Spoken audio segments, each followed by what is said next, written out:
Good day everyone. Welcome to Teacher Julie channel.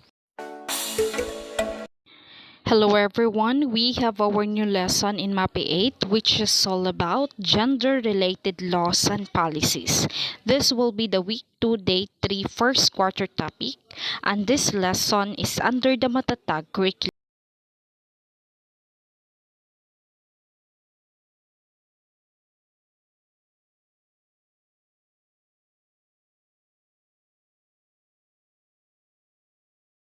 For the objectives, by the end of the lesson, 80% of the learners will be able to. First is to define and to explain the purpose of gender-based laws and policies in the Philippines. The second one is to participate in the debate with selected speaker presenting their arguments and engaging in rebuttals and cross-examination. And the third one is to appreciate the importance of effective implementation and enforcement of gender-related laws and policies to promote gender equality and address discrimination and violence through answering the process questions. Gender-based laws and policies are legal measures aimed to promoting gender equality, protecting the rights of women and marginalized genders, and eliminating gender-based discrimination and violence. Despite progress in the Philippines, gender discrimination and violence persist. These laws provide a framework for addressing these issues and ensuring equitable opportunities and protection for all gender. The following are the gender-based laws in the Philippines. So Article 3, Section 1 of the 1987 Philippine Constitution, known as the Equal Protection Clause, states, "No person shall be deprived of life, liberty, or property without due process of law, nor shall any person be denied the equal protection of the laws."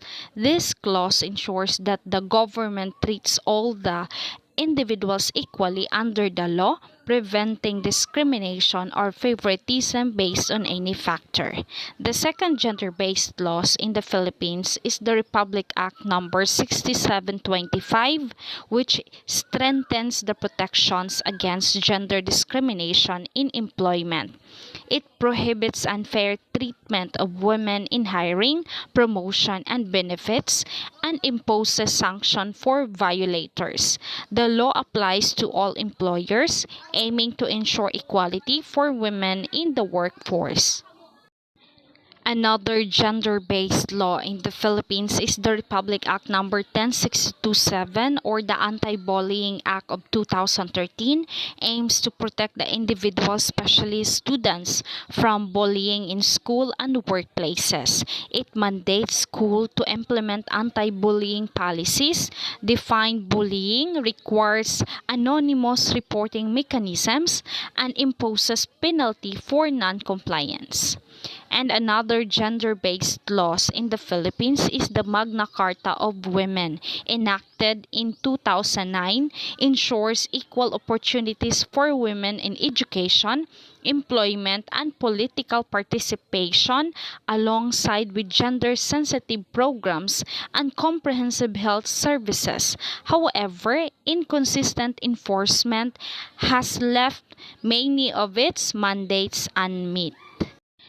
Another gender-based laws in the Philippines is the Anti-Violence Against Women and Their Children Act of 2004, targets the gender-based violence, imposing strict penalties on perpetrators and implementing measures to protect the victims. However, an even enforcement has hindered its effectiveness, creating obstacles for victims seeking justice.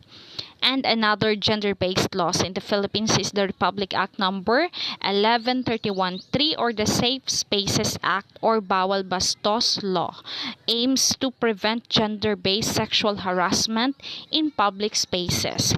It identifies harassment forms, mandates warning signs in establishments, and penalize violators.